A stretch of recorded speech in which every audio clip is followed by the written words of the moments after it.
j'espère que vous allez tous et toutes très bien. Je suis ravie de vous retrouver aujourd'hui dans cette nouvelle vidéo YouTube qui est très spéciale, je crois que vous l'aurez vu dans le titre, puisqu'elle va traiter d'un sujet brûlant, un sujet qui déchaîne les passions. J'ai nommé l'alimentation pour chiens et plus précisément l'alimentation végane pour chiens.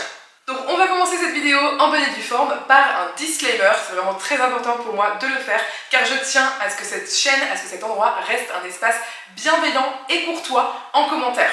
Pour cette raison, si c'est un sujet qui vous gêne, qui vous irrite, qui vous agace, avec lequel vous n'êtes tellement pas d'accord que vous allez en devenir irrespectueux ou irrespectueuse ou grossier, grossière en commentaire, alors je vous demande tout de suite de quitter la vidéo si vous n'avez pas l'ouverture d'esprit pour écouter ce que j'ai à dire.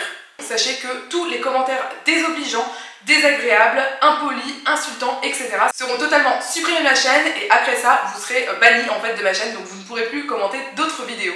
Comme dit, c'est pour moi vraiment très important que cet espace reste un espace d'échange en toute bienveillance. On a le droit de ne pas être d'accord avec moi, on a le droit de ne pas être d'accord entre nous. En revanche, cela ne nous donne pas le droit d'être irrespectueux les uns ou les unes envers les autres. Maintenant que tout cela a été dit, je suis ravie de vous accueillir dans cette vidéo si vous avez l'envie en fait d'écouter ce que j'ai à dire. J'espère sincèrement que cette vidéo pourra être utile à de nombreuses personnes qui se posent des questions sur l'alimentation de leur chien. Alors, c'est parti! Donc pour commencer, j'ai divisé en fait cette vidéo en deux grandes parties. La première grande partie, on va parler théoriquement, on va parler articles scientifiques, preuves, etc.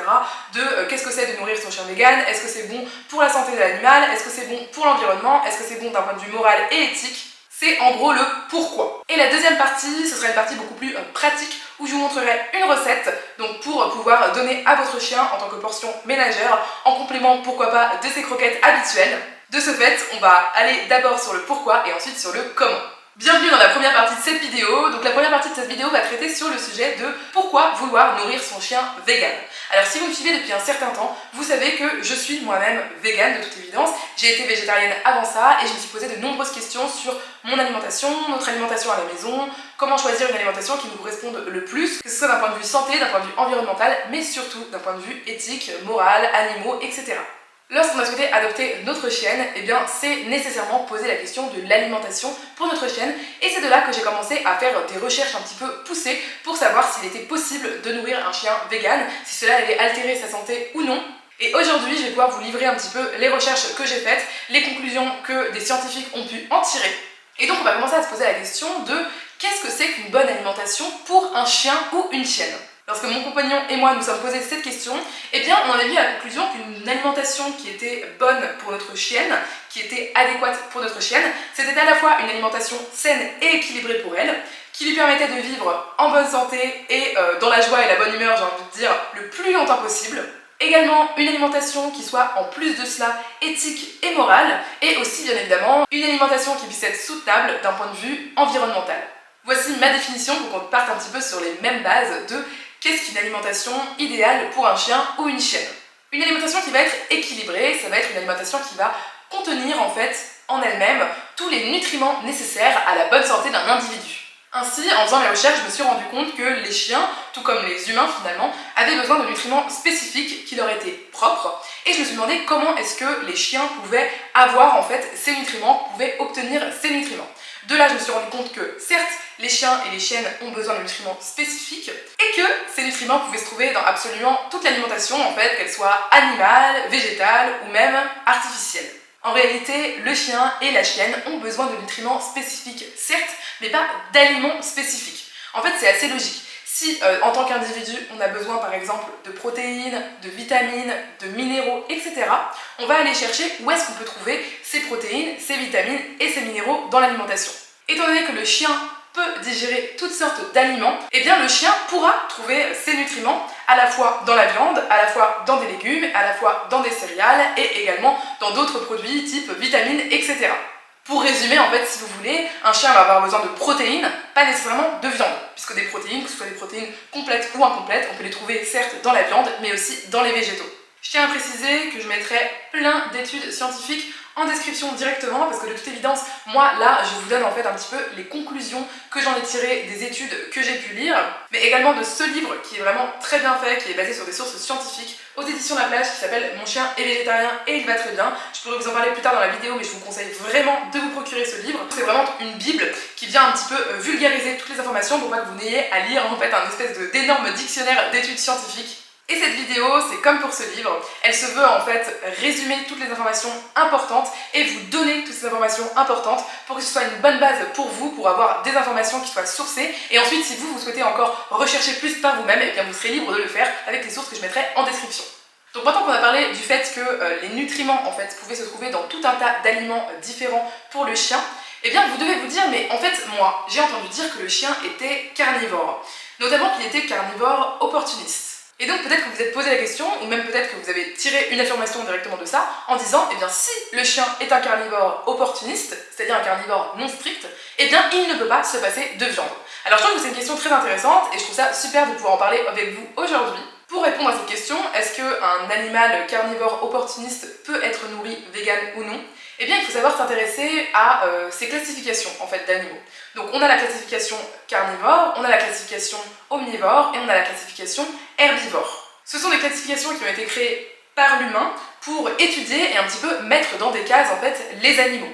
En réalité, ce qui s'est passé, c'est qu'une fois que les humains ont fait ces classifications, ils ont observé les animaux petit à petit et se sont rendus compte que les classifications n'étaient pas forcément très justes. Ou pour être plus clair, que ces classifications ne correspondaient pas toujours à la réalité des choses. D'ailleurs, on peut penser à toute une liste d'animaux qui ont été classés par l'humain comme carnivores, mais qui en réalité, dans la réalité des faits, dans la réalité pure, j'ai envie de dire, sont omnivores. Dans les faits, on peut penser à l'ours, qui est classé comme étant carnivore et qui pour autant n'est pas carnivore, en réalité il est omnivore. On peut également penser au renard roux, pour lequel c'est la même situation qui se produit, et également à un animal qui s'appelle le chat-ours, qui lui est presque exclusivement frugivore. Alors il ne va pas manger uniquement des fruits, mais c'est la majorité de ce qu'il mange, et pour autant il avait été classé à la base par les humains comme un carnivore. De ce fait, on voit bien un décalage en fait entre la réalité, c'est-à-dire la façon dont les animaux se nourrissent, et la classification un petit peu artificielle, humaine, que les humains en fait ont voulu mettre comme étiquette aux animaux.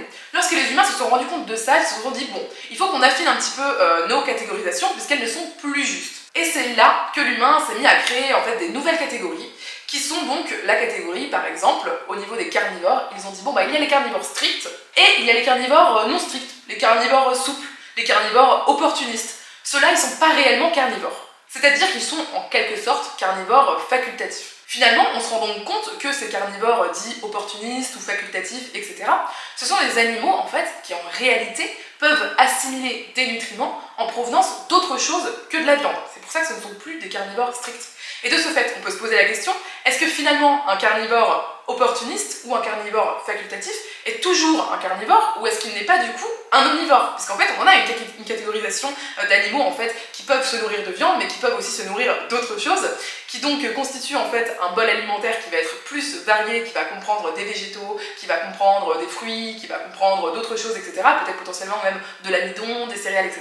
Et finalement cette catégorie d'animaux c'est les omnivores. Et c'est peut-être pour ça en fait qu'il y a toujours un petit peu cette bataille entre les gens qui vont dire les chiens c'est des carnivores opportunistes, et d'autres qui vont dire les chiens c'est les omnivores. En tous les cas, tout ce qu'on peut dire c'est que le chien n'est pas un carnivore strict, c'est-à-dire qu'il n'est pas obligé de manger de la viande pour avoir des nutriments, c'est-à-dire qu'il peut aussi absorber des nutriments par autre chose que par de la viande. Finalement, ce qu'on peut observer dans la catégorie des carnivores opportunistes, facultatifs ou des omnivores, ça dépend comme vous avez envie finalement de les appeler, eh bien on peut en conclure que dans une même espèce, les individus peuvent se nourrir différemment. Et en général, les individus, en effet, se nourrissent différemment en fonction de quoi? En fonction finalement de ce qui est disponible autour d'eux et en fonction de ce qu'ils peuvent manger pour récupérer des nutriments. Il existe de nombreuses études qui prouvent aujourd'hui, et qui sont récentes, que le chien, effectivement, ne récupère ses nutriments pas uniquement grâce à la viande, mais aussi grâce à tout un tas d'autres produits. En général, ce sont des produits qui récupèrent de l'activité humaine, donc des produits à base d'amidon par exemple, des produits à base de végétaux, ou même, pour certains chiens qui sont en liberté, des excréments humains par exemple. Autre chose qui est dit en général lorsqu'on parle de chiens, d'alimentation de chiens, etc., c'est que le chien descend du loup. Et que donc de ce fait, le chien en fait finalement devrait se nourrir comme le loup. Alors là quand même, je voudrais émettre quelques petites informations supplémentaires sur tout ça. Il faut savoir déjà que certes le chien descend du loup, c'est une réalité, néanmoins ça fait plus de 30 000 années que le chien évolue différemment et parallèlement au loup. Ce Ce qui fait qu'aujourd'hui, effectivement, entre un chien et un loup, nous n'avons plus les mêmes animaux. Nous avons des animaux qui sont différents. Comme j'ai dit juste avant dans la vidéo, l'une des grosses différences par exemple entre le chien et les loups, c'est la façon dont le chien peut digérer certains aliments par rapport au loup.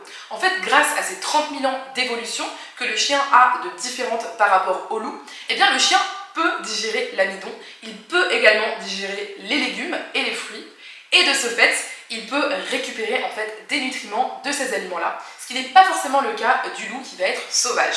Après, il y a aussi tout un tas de caractères sociaux en fait qui vont différencier le loup du chien. Je vais pas m'étaler sur cette information dans cette vidéo parce que c'est pas super intéressant pour notre sujet du jour. Mais voilà, il faut savoir que les loups vivent vraiment différemment de comment vivent les chiens aujourd'hui. Maintenant qu'on a parlé de tout ça, ok, le chien peut digérer les légumes, ok, il peut en tirer des nutriments, ok, le chien peut manger de l'amidon, ok, il peut en tirer des nutriments, ok. Mais Andrea, est-ce que c'est bien naturel de nourrir son chien de façon végane? Est-ce que c'est pas un petit peu contre nature? Alors là, on va parler de cette information-là. Est-ce que naturel égale bon et est-ce que non naturel égale mauvais? C'est aussi la question qui est un petit peu sous-jacente à tout ça, puisque en pensant que ce n'est pas naturel pour le chien et que donc c'est mauvais, eh bien on va faire une conclusion directe qui va être de dire si c'est naturel, c'est bon, si c'est non naturel, c'est mauvais. On va venir un petit peu discuter de tout ça et après vous pourrez vous faire votre propre idée par rapport à cette phrase-là, en fait, à cette conclusion-là. On va tout d'abord parler de ce que c'est qu'un chien qui vit au naturel aujourd'hui. Alors c'est un petit peu compliqué de trouver des chiens qui vivent réellement au naturel aujourd'hui. On peut trouver en gros deux grosses catégories de chiens. On peut parler tout d'abord des chiens errants, donc les chiens qui vivent finalement sans avoir de famille humaine, sans avoir de foyer humain. On peut regarder un petit peu comment vivent ces chiens. Est-ce qu'ils vivent bien? Est-ce qu'ils vivent longtemps? Comment ils se nourrissent? Etc. Alors déjà on constate que non, en réalité ils ne vivent pas très bien. Ils vivent même assez peu. En général, la durée de vie d'un animal qui est errant, c'est seulement de 2 ans. Alors on voit aujourd'hui qu'un chien qui va être accueilli dans nos foyers, il a une durée de vie qui va plutôt, on va dire, varier entre 8, 9, 10 ans, voire beaucoup plus pour certains chiens, jusqu'à même 20 ans pour certains autres chiens. Mais en tous les cas, on est très loin des 2 ans d'espérance de vie en fait d'un chien qui va être errant. On peut aussi regarder comment ces chiens font. Est-ce que finalement ces chiens vivent en meute? Est-ce qu'ils vivent loin des humains? Est-ce qu'ils repartent finalement à quelque chose d'un petit peu sauvage pour justement pouvoir tout simplement assouvir leurs besoins sauvages, qui seraient par exemple d'aller chasser, d'aller dans des forêts, etc. On constate que pas du tout. Ils ne retournent pas à l'état sauvage. Au contraire, ils vont rester auprès des humains pour se nourrir de ce qui, encore une fois, est disponible sur place, mais de ce dont aussi ils peuvent tirer leurs nutriments, donc pas uniquement de la viande, on est bien d'accord avec ça, mais également de l'amidon, enfin en fait des restes humains en général, ils prennent des restes alimentaires, et comme j'ai dit avant ça, ils se nourrissent aussi d'excréments humains, puisqu'apparemment pour eux, ça leur apporte plein de nutriments supplémentaires. Tout ça pour dire qu'en réalité, les chiens d'aujourd'hui, qui sont finalement à un état relativement naturel, non seulement ont beaucoup plus de dangers dans leur quotidien, c'est souvent en fait des dangers de se faire écraser par des voitures ou par des motos, mais en plus de ça, ils ne choisissent pas, malgré ça même j'ai envie de dire, ils ne choisissent pas de retourner un petit peu dans un état sauvage de loup, puisque ils font comme ils ont fait depuis 30 000 ans, c'est-à-dire évoluer différemment des loups et évoluer auprès de l'humain. On a également le cas de chiens qui ne sont pas des chiens réellement errants, qui sont plutôt des chiens pour le coup réellement sauvages, qui vivent au Zimbabwe. Et en fait, ces chiens, c'est tout à fait établi qu'ils n'appartiennent à personne. Ils sont, comme dit, sauvages. Et pour autant, encore une fois, ils ne s'en vont pas chasser par eux-mêmes dans la forêt ou bien rester là-bas en meute, etc. Au contraire, encore une fois, ils restent auprès des humains et ils se servent en fait finalement de l'activité humaine comme finalement presque des animaux qui seraient en collaboration au niveau de leur survie. Et en fait, encore une fois, ils vivent auprès des humains, ils vivent très bien de cette façon, puisqu'encore une fois, étant donné que ce ne sont pas des carnivores stricts, eh bien, ils viennent récupérer, encore une fois, en fonction des individus, les nutriments là où ils peuvent les trouver, puisqu'ils peuvent les digérer. Donc finalement, on se rend bien compte d'une chose, un chien au naturel, c'est peut-être pas un loup. Mais en fait, je pense que les humains aiment bien s'imaginer qu'un chien au naturel, c'est un loup, alors que je pense que n'importe qui va lâcher son carlin dans la nature saura très bien, de façon assez intuitive, que son chien ne va pas retourner à un état finalement de loup. D'ailleurs, que ce soit un chien type carlin ou un autre chien, évidemment, je prends cet exemple un petit peu pour l'ironie de l'exemple, mais n'importe quel chien, qu'il ait une race précise ou pas de race, on se rend bien compte en fait que même à l'état finalement naturel, eh bien, il n'est pas forcément capable de se nourrir tout seul, juste en chassant, etc. Maintenant que j'ai parlé de ça, je vais revenir donc sur notre question de base qui était est-ce que c'est bien naturel de nourrir son chien vegan? Et est-ce que si c'est pas naturel, ça en fait quelque chose de mauvais? Alors on va parler un petit peu de cette conclusion qu'on fait beaucoup dans cette société, de dire ce qui est naturel est bon et ce qui est non naturel est mauvais. Alors on va réfléchir un petit peu à comment on pense à ça. Est-ce qu'on applique déjà ça pour tous les aspects de la vie de notre chien? Par exemple, si on prend n'importe quoi qui n'est pas naturel pour notre chien, est-ce que forcément on va dire que c'est mauvais? Par exemple, disons que vous vous baladez avec votre chien à l'extérieur et qu'il fait très froid à l'extérieur, on est en plein hiver, qu'il neige ou non, en tous les cas il fait très froid. Vous rentrez à la maison avec votre chien et là, votre chien se pose près d'un radiateur. Là, on a affaire à quelque chose qui n'est pas naturel. Dans la nature, un chien reste tout le temps dehors déjà, et s'il a froid, eh bien, il n'a qu'à se réchauffer par lui-même, ou bien peut-être avec d'autres chiens, il se collerait, ou bien il se ferait un terrier pour aller en dessous, etc., etc. On a là affaire à un phénomène qui n'est pas du tout naturel. Un chien qui se réchauffe auprès d'un poêle ou d'un radiateur, ce n'est pas naturel. Pour autant, est-ce que vous allez regarder votre chien en sortant de balade et vous allez l'empêcher d'aller près du radiateur, l'empêcher d'aller sur cette couverture moelleuse en vous disant « c'est pas naturel ce que tu fais là, c'est pas du tout naturel, donc finalement c'est mauvais ». Non. En fait, pour ce cas-là, par exemple, eh bien, on va juste souhaiter que notre chien se réchauffe, souhaiter que notre chien, finalement, profite en fait de ce confort, en fait, et puisse donc faire le meilleur choix pour lui en fonction de ce qui est autour de lui, c'est-à-dire se réchauffer facilement et rapidement pour sa bonne santé. Maintenant, on va parler d'un autre exemple, en fait, qui va être très simple aussi. Est-ce que finalement, c'est bien naturel d'emmener son chien chez le vétérinaire? Est-ce que si votre chien a une maladie ou une infection, si votre chien montre en fait des signes de malsanté, en fait j'ai envie de dire de mauvaise santé, est-ce que c'est vraiment naturel de l'emmener chez le vétérinaire? De lui mettre une attelle s'il se casse la patte? De lui donner des médicaments s'il est en mauvaise santé? De lui faire des piqûres contre la rage, contre tout plein de choses? Est-ce que c'est vraiment naturel de faire tout ça? Non, ce n'est pas naturel. Et pour autant, est-ce que c'est mauvais pour lui de le faire? Bah non. Je crois que personne ici n'aura envie de voir son chien souffrir avec une patte cassée sans lui mettre une attelle et sans lui donner peut-être des antidouleurs ou des médicaments adéquats. Est-ce que opérer votre chien pour sa santé est naturel? Encore une fois, non. Et pour autant, c'est, je crois, on tombera tous et toutes d'accord là-dessus, le meilleur à faire pour lui ou pour elle, si il ou elle est en mauvaise santé et que cette opération lui est bénéfique d'un point de vue santé. Est-ce que même faire monter notre chien dans notre voiture pour l'emmener quelque part, c'est naturel? Est-ce que ce serait pas plus naturel finalement de le lâcher derrière la voiture et de lui laisser nous courir après la voiture en fait finalement pour en fait aller à l'endroit où on a envie d'aller? Non, c'est pas naturel. Encore une fois, mettre une laisse ou un collier à son chien, ce n'est pas naturel. Et j'irai même plus loin. Lui donner des croquettes à manger, ce n'est pas naturel. Aucun animal autour de cette terre n'est croquetivore. Et pour autant, beaucoup d'animaux sont en excellente santé, vivent une vie longue et heureuse grâce à des croquettes. Donc tout ça, en fait, on peut l'observer en se disant bon, c'est vrai que finalement, peut-être que j'ai été un petit peu de mauvaise foi, et c'est ok, on a tous et toutes été de mauvaise foi à un moment ou à un autre dans notre vie, mais peut-être que je suis un petit peu de mauvaise foi parce que peut-être que je recherche absolument, soi-disant, le naturel pour mon chien au niveau de son alimentation, sans pour autant, finalement, appliquer ces choses-là à d'autres aspects de la vie. On se rend bien compte, avec tous ces exemples que je viens de citer, que naturel n'est pas forcément égal à bon, et que non naturel n'est pas forcément égal à mauvais. Finalement, on peut se rendre compte là, que peut-être la question de base de cette vidéo, qui est quelle est la meilleure alimentation pour mon chien, c'est pas forcément, tout de suite, le premier truc qui me viendrait en tête, c'est l'alimentation la plus naturelle. Bah, pas forcément en réalité. Puisqu'encore une fois, ce qui est naturel n'est pas forcément bon, et ce qui est non naturel n'est pas forcément mauvais. En réalité, encore une fois, la meilleure alimentation pour mon chien, en tous les cas, personnellement, ce que j'en ai déduit, c'est que c'est une alimentation qui est saine et équilibrée pour lui ou pour elle, une alimentation qui peut lui permettre de vivre une vie longue et heureuse, également une alimentation qui est éthique et morale, et en plus de ça, une alimentation qui est soutenable d'un point de vue environnemental.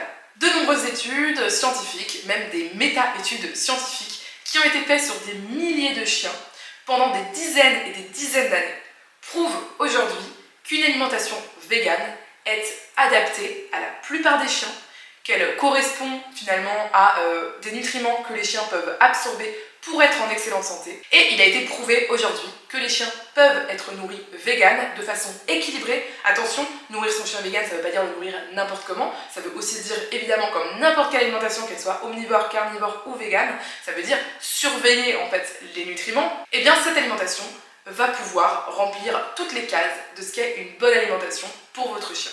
C'est-à-dire que ça va être une alimentation qui va lui permettre de vivre longtemps et en bonne santé, d'avoir tous les nutriments dont il a besoin, mais également d'être éthique et morale, et surtout, c'est très important aussi, d'être soutenable d'un point de vue environnemental. On va parler maintenant de qu'est-ce que c'est qu'une alimentation morale et éthique. Pour nous ou pour son animal, c'est un peu la même chose. Qu'est-ce que c'est que cette alimentation-là? Alors évidemment, tout ce que je dis dans cette partie-là de la vidéo concerne ma propre vision de la morale, ma propre vision de l'éthique. Je sais que c'est une vision qui est partagée par d'autres personnes. Heureusement, je ne suis pas la seule à penser ça. Néanmoins, je sais que voilà, ça peut être vu comme quelque chose de finalement un petit peu subjectif. Moi, je trouve pas que ce soit réellement subjectif, mais voilà, évidemment, encore une fois, comme pour toutes les autres informations de cette vidéo, eh bien, je vous invite à m'écouter avec finalement une certaine ouverture d'esprit, et ensuite de vous faire votre propre avis, ou uniquement sur mes propos, ou bien sur également des liens que je mettrai en description. Déjà aujourd'hui, il faut savoir qu'il y a 7,5 millions de chiens et de chiennes en France. Ça en fait donc finalement le sujet de leur alimentation un sujet qui est assez important, je trouve. C'est même presque un sujet sociétal. Parce que finalement, discuter de l'alimentation des chiens et des chats, là en l'occurrence c'est l'alimentation des chiens dont on parle aujourd'hui, je pense que c'est quelque chose d'important. Parce que ça a quand même évidemment un impact sur plein de choses dans la vie. Ça a un impact d'un point de vue écologique, et ça a aussi potentiellement un impact d'un point de vue éthique et moral. Il faut savoir que dans le monde, aujourd'hui, il y a pas moins de 150 milliards d'animaux qui sont tués chaque année pour la consommation. Pour la consommation de viande, de poissons, etc. 150 milliards d'animaux. On ne sait même pas réellement se représenter ce que ça fait, 150 milliards d'animaux. Au final, si on prend un animal égale un jour, comme ça on peut se rendre compte un petit peu du nombre d'années que ça peut représenter, et bien 150 milliards d'animaux, ça correspond à 410 millions d'années. Et pour vous donner une idée un petit peu des choses, il y a 410 millions d'années, les dinosaures n'existaient même pas. D'ailleurs, il n'y avait pas réellement encore de vie terrestre sur la Terre, si je ne me trompe pas, il y avait surtout de la vie sous-marine. En une année, on tue 150 milliards d'animaux. Vous vous rendez compte de ce que c'est juste énormissime. C'est impossible en fait pour le cerveau humain de réellement se représenter de ce que c'est. C'est pour ça que je voulais quand même vous donner un petit peu aussi d'un point de vue temps, d'un point de vue échelle de temps, pour se rendre compte d'à quel point c'est énorme. Et de ce fait, ce nombre-là, 150 milliards d'animaux, est répété chaque année, année après année, année après année. Il y a de nouveaux 150 milliards d'animaux qui sont tués en fait, pour l'alimentation, que ce soit humaine, pour les chiens, pour un petit peu tout le monde. Il faut aussi savoir que, pour vous faire encore une fois un petit peu une idée de l'échelle, si on tuait des humains au lieu de tuer des animaux, à la même échelle, à la même rapidité, en 7 jours, l'entièreté de l'humanité disparaîtrait. L'entièreté de l'humanité serait tuée en seulement 7 jours. Le sujet donc des animaux tués pour notre alimentation, ou même l'alimentation des chiens, c'est, je pense, un réel sujet sur lequel on peut se questionner. On se rend compte que c'est quelque chose d'énorme, et on peut se questionner en fait sur finalement, est-ce que c'est moral et éthique de faire ça? Alors bien évidemment, d'un point de vue individuel, personne n'est responsable d'un si grand nombre d'animaux tués. D'ailleurs, je parlerai un petit peu plus tard dans la vidéo de combien ça correspond d'animaux tués en fait pour des chiens qui vont être nourris de façon omnivore ou carnée. Mais déjà, ce qu'on peut dire par rapport à ça, c'est que tous ces animaux qui sont tués, qui sont donc des animaux dits d'élevage, qui sont des animaux comme des poissons, comme des mollusques, comme des cochons, comme des vaches, comme des poules, etc., etc. Eh bien, tous ces animaux, on peut se rendre compte de est-ce que finalement ils sont sentients ou non. Parce que finalement, ça pourrait répondre un petit peu à la question de est-ce que c'est moral ou non de les tuer. Eh bien, en réalité, encore une fois, les études scientifiques, depuis des dizaines et des dizaines d'années, sont unanimes sur le sujet. Oui, les animaux souffrent. D'ailleurs, vous le voyez bien avec votre propre animal de compagnie. Si vous regardez cette vidéo, c'est probablement que vous avez un chien chez vous, ou bien que vous avez un chien dans votre entourage, ou bien que vous projetez d'avoir un chien plus tard chez vous.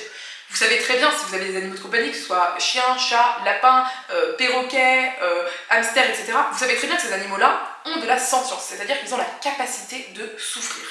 Mais pas que, ils ont également la capacité de ressentir de la joie, ils ont la capacité de ressentir le plaisir, ils ont la capacité d'apprendre, ils ont aussi la volonté de vivre. C'est-à-dire que si vous mettez votre chien ou votre chat face à une situation de mort imminente, il va la fuir de toute évidence, parce qu'il n'a pas envie de mourir. Et bien c'est exactement pareil pour tous les animaux qu'on tue aujourd'hui pour la consommation humaine et non humaine.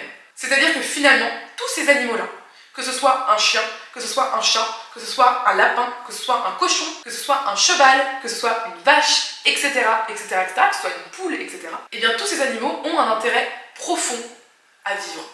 Ils ont envie de vivre leur vie sereinement. Ils n'ont pas envie d'être maltraités. Ils n'ont pas envie d'être tués.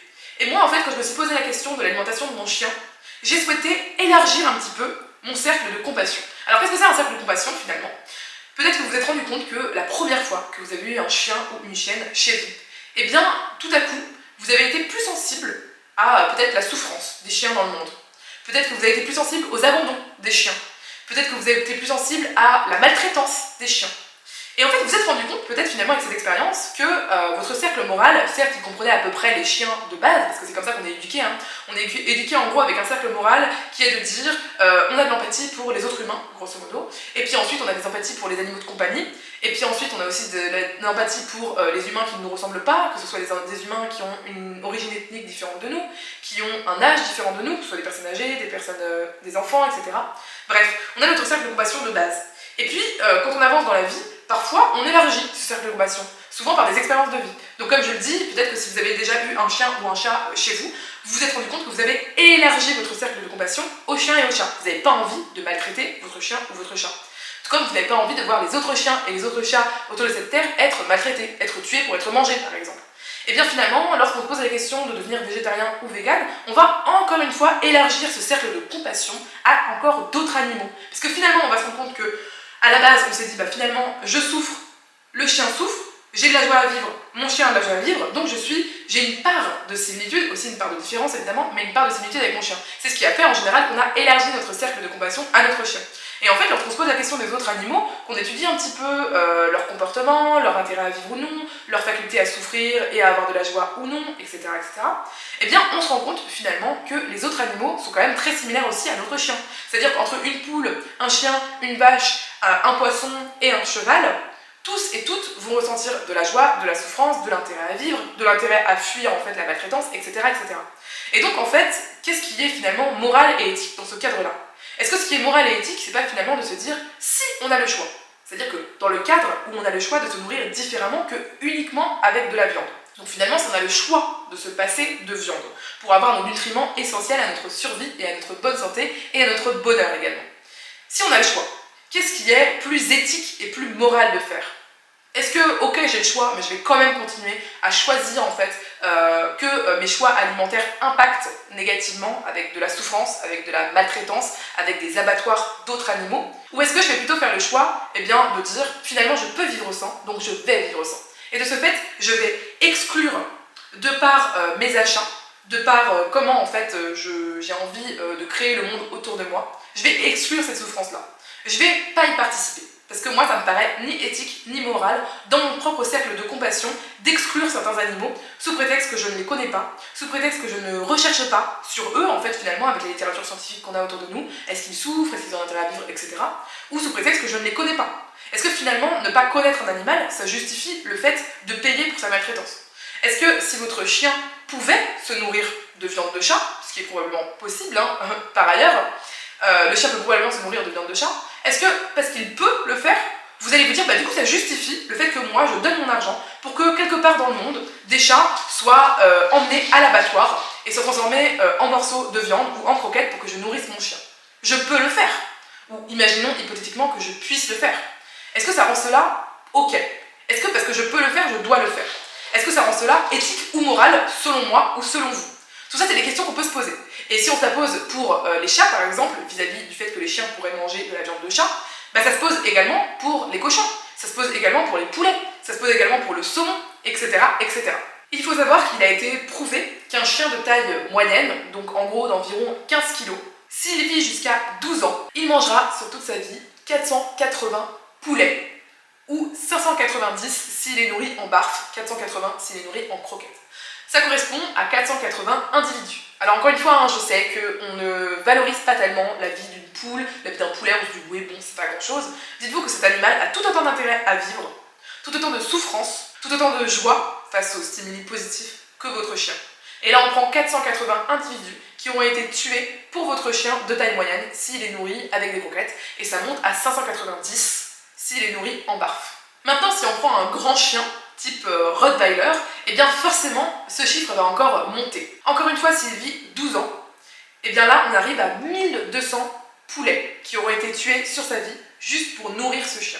Et là encore, on parle de poulets, mais on ne parle pas de tous les autres animaux, que de toute façon, son alimentation va inclure, puisque les chiens sont rarement nourris uniquement à base de poulet. On ne parle pas de tous les poissons, sachant que les poissons, c'est vraiment en général un chiffre beaucoup plus haut encore d'individus qui vont être tués pour faire une portion de nourriture. Lorsque j'ai appris tous ces chiffres, Eh bien je me suis quand même rendu compte que, étant donné que ce n'est pas obligatoire pour le chien de manger de la viande pour être en bonne santé, pour avoir une vie longue et heureuse, tout ça encore une fois c'est prouvé scientifiquement, je vous mets les liens en description, et ça se base aussi sur de l'expérience, il y a notamment une vétérinaire qui a étudié les chiens véganes pendant plus de 30 ans et qui a pu observer sur son activité de vétérinaire en fait, que finalement, oui, les chiens qui sont véganes vivent en aussi bonne santé, voire en meilleure santé que les chiens non véganes. Ils ont une longévité de vie qui est absolument exemplaire, et tout ça, elle a pu l'observer sur ces années d'expérience de vétérinaire de plus de 30 ans. Donc voilà, en fait c'est pour ça que je dis que pour moi, une bonne alimentation pour mon chien, c'est évidemment une alimentation qui soit saine, équilibrée, mais c'est aussi une alimentation qui soit morale et éthique. Étant donné que je ne trouve pas ça, morale et éthique, d'infliger la mort et la souffrance à d'autres animaux, si je peux l'éviter, eh bien je pars du principe que pour moi, c'est plus éthique de ne pas tuer ces animaux-là, de ne pas les faire souffrir, de ne pas leur faire subir la peur de la mort, la souffrance de la mort, et en fait, de les empêcher finalement de vivre leur vie sereinement et paisiblement. Pour moi, ça, c'est pas éthique. J'irais même au-delà de ça, au-delà de pas être éthique, c'est surtout une discrimination. Parce que finalement, en me disant, bah oui, finalement, ça me dérange pas que mon Rottweiler mange 1200 poulets sur sa vie, c'est pas très grave.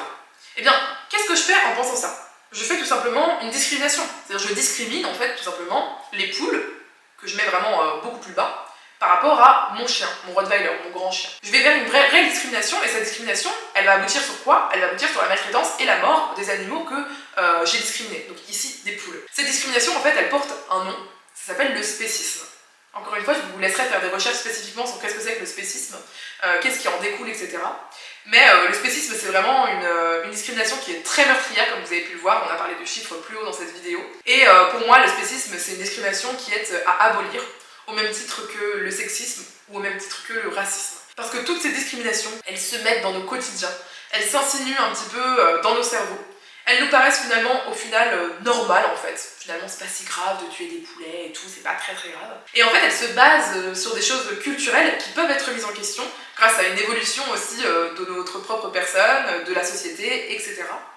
Et on se rend compte que quand on les remet en question, eh bien on peut, à partir du moment où on les remet en question, faire un réel choix qui va être de dire comment j'ai envie de me nourrir, comment j'ai envie de nourrir les personnes dont je suis responsable, dont mon animal par exemple, etc., etc. Parlons maintenant des raisons environnementales, ou en tous les cas des critères environnementaux qui fait que vous pourriez vous poser la question de votre propre alimentation, ou bien sûr, c'est le sujet de cette vidéo, de l'alimentation de votre chien ou de votre chienne. À l'heure du réchauffement climatique, qui nous met tous et toutes en danger, malheureusement, aujourd'hui, à l'heure également de la 6e extinction de masse, à l'heure où l'humanité pollue tellement la Terre qu'il est possible de voir des différences dans l'espace sur la surface de la planète Terre, mais également à l'heure où 14,5% de l'ensemble des émissions de CO2 mondiales est due à l'élevage des animaux pour la consommation, ce qui est, je tiens à le dire, plus que toute la pollution générée par l'ensemble de tous les transports qu'on utilise tout autour de la Terre.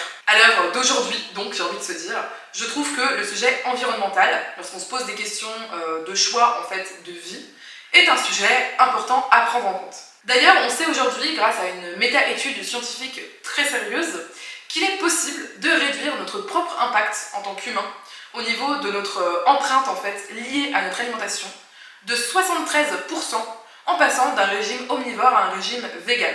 73% c'est juste énorme, c'est juste un pas énorme pour l'écologie contre le réchauffement climatique que de passer son alimentation omnivore à une alimentation végane. D'ailleurs, cette même étude a prouvé en réalité que si vous deviez faire une seule chose pour l'environnement aujourd'hui, la plus efficace, c'est de changer votre alimentation et de manger le plus végétal possible, voire de passer à un régime végétarien ou encore mieux surtout un régime vegan. Cette petite étude-là, elle est vraiment très intéressante. Parce qu'en fait, elle a été faite auprès des humains, donc elle a dit que voilà, on pouvait réduire de 73%, de près de 3 quarts en fait, notre impact de notre alimentation en changeant tout simplement d'alimentation. Ok, c'est génial. Et bien cette étude-là, elle est très intéressante, parce qu'elle n'a pas été faite spécifiquement pour les chiens, elle a été faite pour les humains, donc vous pouvez vous dire pourquoi tu nous en parles, Andrea?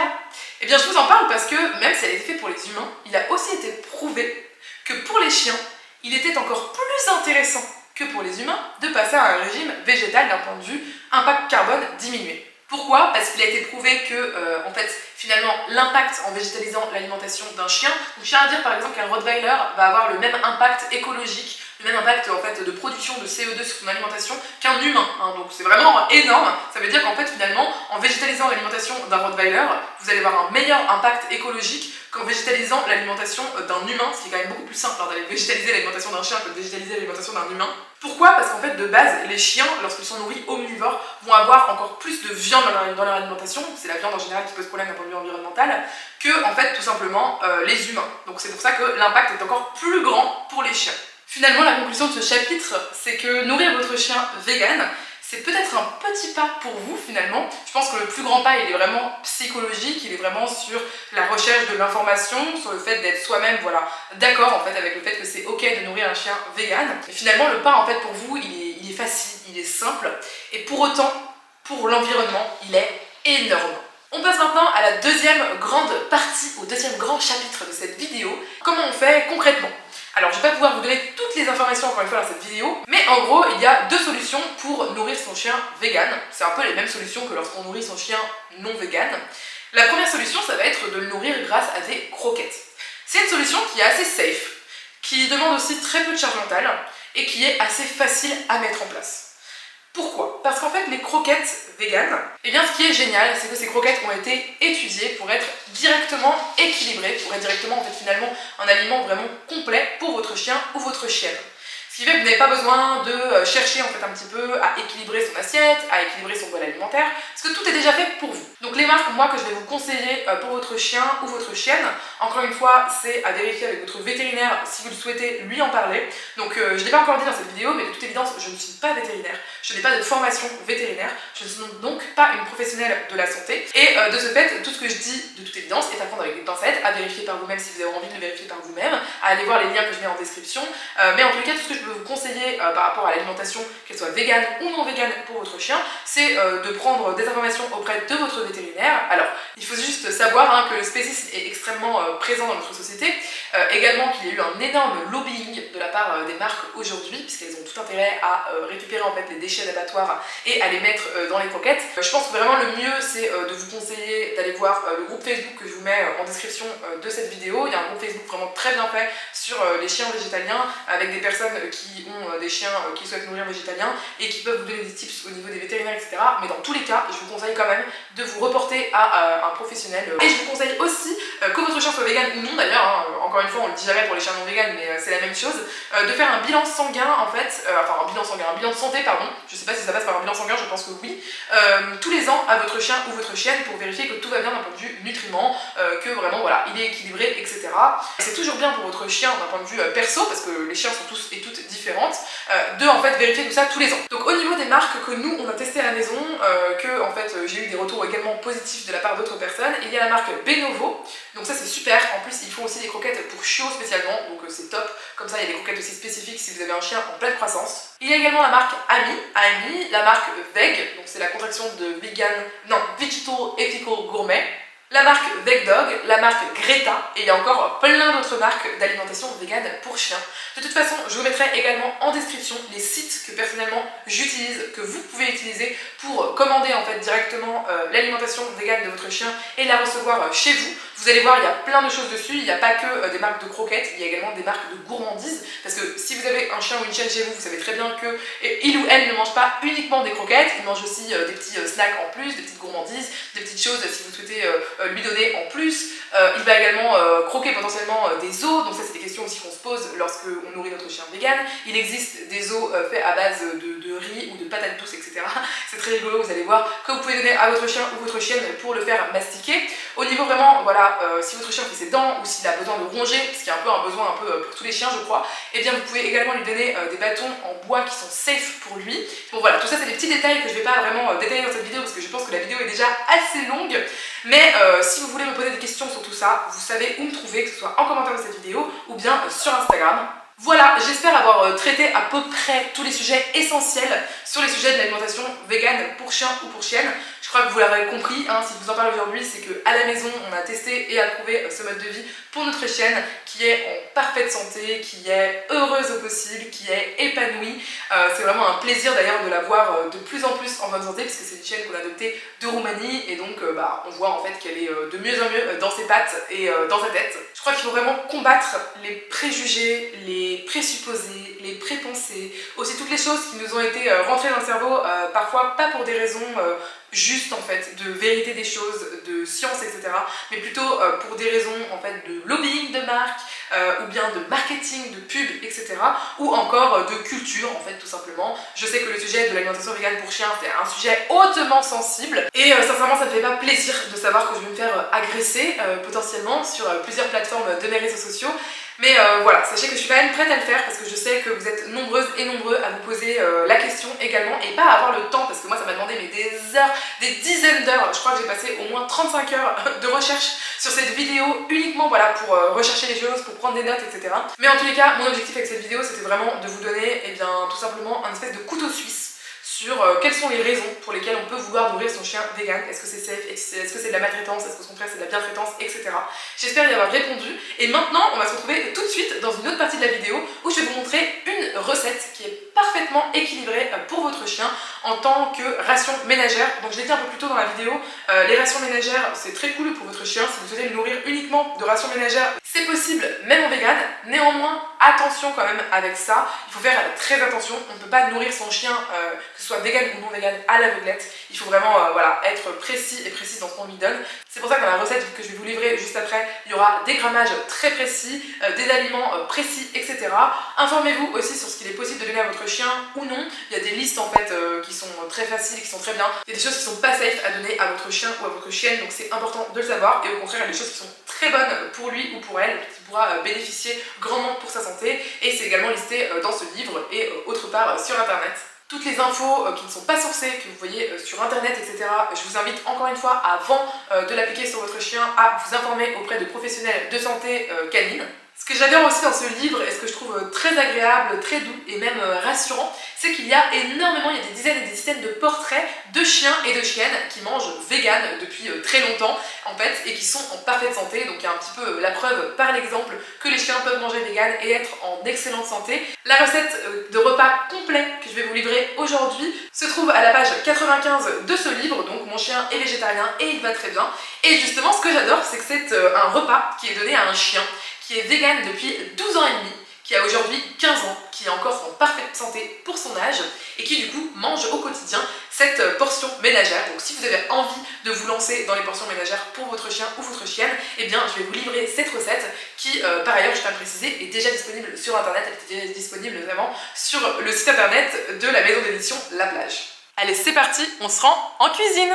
Voici donc les ingrédients nécessaires pour réaliser 3 jours de portions ménagères pour un chien ou une chienne de 15 kg. Donc ensuite, je vous inviterai à faire vos propres calculs avec des calculs en croix, je crois que c'est comme ça qu'on dit, pour la taille de votre chien, etc. Moi, comme je vous l'expliquais, de toute façon, on donne à Ebrel la nourriture en illimité. Donc là, comme c'est du frais, ce qu'on fait, c'est qu'en fait, on sort la gamelle. Lorsqu'elle mange et qu'on voit qu'elle a fini de manger, on remet la gamelle au réfrigérateur et dès qu'elle réclame quelque chose, on lui redonne. Voilà, c'est comme ça qu'on fonctionne. Et de toute façon, à la maison, on ne compte pas uniquement la nourrir avec des portions ménagères. Là, c'est aussi vraiment pour vous montrer, mais nous, on va majoritairement la nourrir avec des croquettes. Et puis, on lui donne des petits compléments alimentaires aussi au quotidien, tels notamment que des aliments qui sont riches en oméga 3, donc je lui donne régulièrement des graines de chanvre ou bien des huiles qui sont riches en oméga 3 telles que l'huile de chanvre ou huile de colza, donc bien pressée à froid et gardée au réfrigérateur. Et je lui donne également de temps en temps un petit peu de levure maltée parce que c'est hyper bon pour elle et qu'elle adore ça, un petit peu de tofu, je lui donne aussi un petit peu de yaourt de soja maison lorsqu'elle en réclame et aussi un petit peu de spiruline. Donc voilà, encore une fois, comme je vous l'ai dit plus tôt dans la vidéo, n'hésitez pas à en parler avec votre vétérinaire si vous avez des questions par rapport à ça. Nous en tous les cas à la maison on fait comme ça et elle s'en porte très très bien. Donc pour cette portion ménagère, du coup, vous aurez besoin déjà de vous y prendre la veille pour faire tremper en fait vos légumineuses. Donc il faut les faire tremper au moins 24 heures à l'avance. Ensuite vous changez l'eau, vous les rincez et voilà, ensuite on va pouvoir passer à la cuisson. Donc on aura besoin de pois chiches, comme vous pouvez le voir à la maison, j'ai fait carrément germer les pois chiches pour Ebrel. Ça multiplie encore les qualités nutritionnelles mais vraiment c'est pas du tout indispensable. C'est surtout aussi parce que j'ai un petit peu procrastiné la réalisation de cette vidéo, donc finalement j'ai fini par décider de faire germer les pois chiches puisque bah du coup j'avais le temps. Ensuite il faut du riz, idéalement du riz complet. Il faut également un type de lentilles, celle que vous voulez, ou lentilles jaunes, ou lentilles noires, donc beluga, ou lentilles vertes, ou lentilles brunes. ou lentilles corail. Donc ici c'est dans lentilles corail. Également des pois cassés.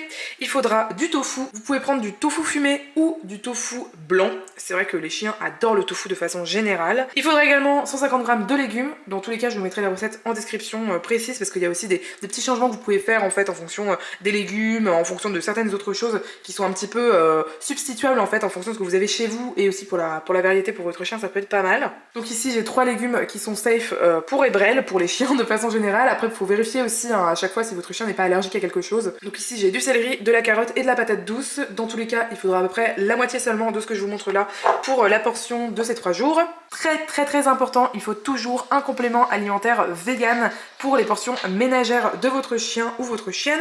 Il faut savoir que dans tous les cas, absolument toutes les croquettes que vous trouverez dans le commerce sont complémentées. Et donc là en fait, comme ce ne sont pas des produits que vous achetez directement complémentés, bah vous les complémentez vous-même. Et ça, ça permet vraiment d'avoir une alimentation super équilibrée pour votre chien ou votre chienne, donc c'est top.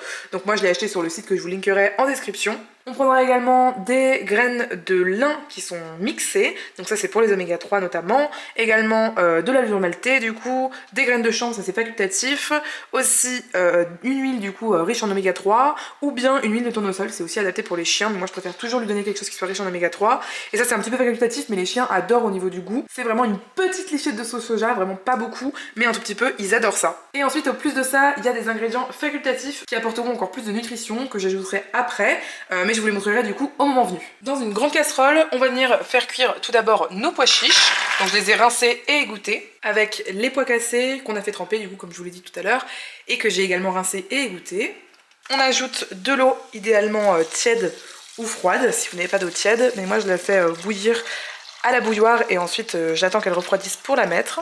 Évidemment, on ne va pas saler cette préparation, contrairement à quand on le fait pour des humains. On va venir couvrir et porter à ébullition. Si à ce stade, vous avez chez vous ou que vous souhaitez acheter pour cette recette de l'algue kombu, sachez que ce sera excellent de mettre environ 10 cm d'algue kombu fraîche ou quelques centimètres, genre 1 ou 2 cm d'algue kombu séchée directement dans l'eau de cuisson. Et de cette façon, en fait, l'algue kombu va vraiment infuser son iode dans la préparation et ce sera du coup excellent pour votre chien et votre chienne. Et au passage, c'est également excellent pour la santé humaine. Moi j'en ai pas en l'occurrence, mais j'ai des algues en paillettes donc je rajouterai à la fin. Du coup comme dit, on va venir porter à ébullition et on va laisser cuire comme ça à bouillonnement pendant 30 minutes. Si vous avez de la mousse qui se forme, vous pouvez tout à fait l'enlever avec une écumoire. Personnellement je le fais parce que je trouve ça toujours mieux pour la digestibilité. Une fois la demi-heure passée, nos pois chiches et nos pois cassés sont cuits, ou en tous les cas en partie. Et on va venir prolonger la cuisson mais avec d'autres produits. Donc en fait vous allez voir petit à petit dans cette recette on va venir ajouter des ingrédients. Les ingrédients qui prennent le moins de temps à cuire seront ajoutés en dernier et les ingrédients qui prennent le plus de temps à cuire sont ajoutés en premier. Je viens donc ajouter mon riz complet qui a été rincé et égoutté. À ce stade j'ajoute également les lentilles corail. À ce stade, on a donc notre mélange de légumineuses et de céréales à cuire dans notre casserole. Donc on va venir couvrir à nouveau la casserole, reporter à ébullition. Et à ce stade, on laisse cuire à bouillonnement 35 minutes supplémentaires. Vous allez voir, globalement, on fait cuire assez longtemps les aliments, notamment les légumineuses, les céréales, etc. De ce que j'ai lu, en fait, c'est plutôt plus intéressant, même si c'est un peu contre-intuitif par rapport à nous, pour les chiens, de faire cuire longtemps, en fait, les aliments. Donc c'est pour ça. 35 minutes plus tard, j'ajoute des légumes en dés. Alors il existe tout un tas de légumes qu'on peut donner aux chiens. Il en existe aussi qu'il n'est pas conseillé de donner aux chiens. Donc encore une fois, je vous invite à vous informer. En tous les cas, pour ma part, je prends de la patate douce, du céleri branche et également de la carotte. Je vais ajouter tout ça à ma préparation. Totalement facultatif, mais excellent pour la santé du chien. Je vais venir ajouter une toute petite racine de curcuma. On mélange. Et on va à nouveau porter à petite ébullition et laisser cuire pour 20 minutes supplémentaires. Et voilà, tous les temps de cuisson sont passés, donc on obtient une sorte de potée comme ça qui commence à se déliter. C'est logique puisque les lentilles corail se délitent souvent toutes seules et c'est le cas également pour les pois cassés. En plus, comme je vous l'ai expliqué, il faut vraiment faire des cuissons quand même assez longues pour les chiens, donc ça aide à ce que tout se délite. On va venir écraser le tout avec un presse-purée ou un mixeur plongeant. Pour ma part, je vais utiliser directement un presse-purée, de cette façon ça va m'aider à faire refroidir la potée plus rapidement. Le but c'est vraiment à ce stade aussi de goûter et de vérifier que tout est bien super mou. Comme ça, si ce n'est pas le cas, eh bien, vous pouvez allonger un petit peu la cuisson. Là c'est le cas. Si vous avez mis du kombu, eh bien, vous pouvez l'enlever à ce stade. Finalement, je galérais un petit peu avec mon presse-purée, je pense qu'il y a trop de choses à l'intérieur. Donc je me révise sur ce que j'ai dit à l'instant, j'ai plutôt utilisé mon mixeur plongeant. Et voilà, on a une super texture de purée. À ce stade, il va falloir laisser complètement refroidir, ou presque complètement, puisque juste après, on va venir ajouter des ingrédients qui sont riches, notamment en oméga 3. Et les oméga 3 risquent de ne pas résister en fait si c'est trop chaud, puisqu'ils sont sensibles à la chaleur. Du coup, je vais laisser tout ça reposer pendant, je pense, une demi-heure, et je reviens juste après, tout de suite pour vous montrer les prochains ingrédients. Tu veux goûter ce que maman a fait pour toi? Carrément. Ouh là là, ouh là là là là. Pourtant maman elle a pas encore rajouté tous les goûts supplémentaires. Ça y est, la préparation a enfin refroidi. Comme vous pouvez le voir, le test sur les brels est très concluant. Je vais rajouter maintenant le complément, donc je crois que ça s'appelle le V Deluxe ou le V Dog, enfin ça dépend lequel vous prendrez. Je viens mettre également une demi-cuillerée à soupe de graines de lin moulu. Donc ça c'est notamment pour les oméga 3. Je vais mettre une cuillerée à soupe de graines de chanvre, c'est totalement facultatif mais pareil, c'est hyper bon pour eux. Ensuite on met 3 cuillerées à soupe ou d'huile de tournesol ou d'huile de chanvre ou d'huile de colza. Moi je préfère les huiles quand même assez riches en oméga 3 encore une fois. Donc je vais y mettre 3 cuillerées à soupe d'huile de colza que je conserve toujours au réfrigérateur. Je viens ajouter une petite cuillerée à soupe de sauce soja réduite en sel, ainsi que 3 cuillerées à soupe de levure maltais. Ça c'est hyper riche en plein de nutriments, vitamine B, vitamine K je crois. Il y a aussi plein de protéines, etc. Et enfin, on va mettre une demi-cuillerée à soupe de flocons d'algues séchées. On mélange le tout. Et voilà, c'est maintenant tout à fait prêt. Vous allez pouvoir mettre ça dans des tupperwares, donc idéalement des tupperwares en verre, que vous mettrez au réfrigérateur. Donc comme je vous l'ai dit, là c'est 3 portions pour 3 jours du coup, pour un chien de 15 kg. Donc vous ferez vos petits calculs par rapport au poids en fait de votre chien. Et ensuite, lorsque ce sera le moment du repas, il faut sortir quand même à l'avance la préparation parce qu'il ne faut pas donner des choses qui soient vraiment très très froides aux chiens qui sortent du réfrigérateur, etc. Vous pouvez ou faire réchauffer un petit peu le Tupperware dans une sorte de bain-marie ou bien tout simplement le sortir à l'avance. Nous, c'est l'option qu'on choisit à la maison, c'est vraiment plus simple. Mais voilà, à part ça, pas grand chose de plus à savoir. J'espère sincèrement que cette recette vous aura plu. En tous les cas, j'espère que vous la testerez sur vos chiens. Je vais vous montrer comment je la sers parce que je mets aussi un petit peu de tofu au-dessus. Du coup, c'est pas obligatoire, je me suis trompée en début de recette. Mais c'est vrai que nous, on met toujours du tofu au-dessus un petit peu parce qu'elle adore ça et que c'est hyper bon pour elle. Encore une fois, c'est hyper riche en protéines complètes, en oméga 3, etc. Donc je vais lui servir pour vous montrer un petit peu comment elle l'apprécie, juste pour le plaisir. Et voilà le résultat final juste avant que je le donne à ma chienne.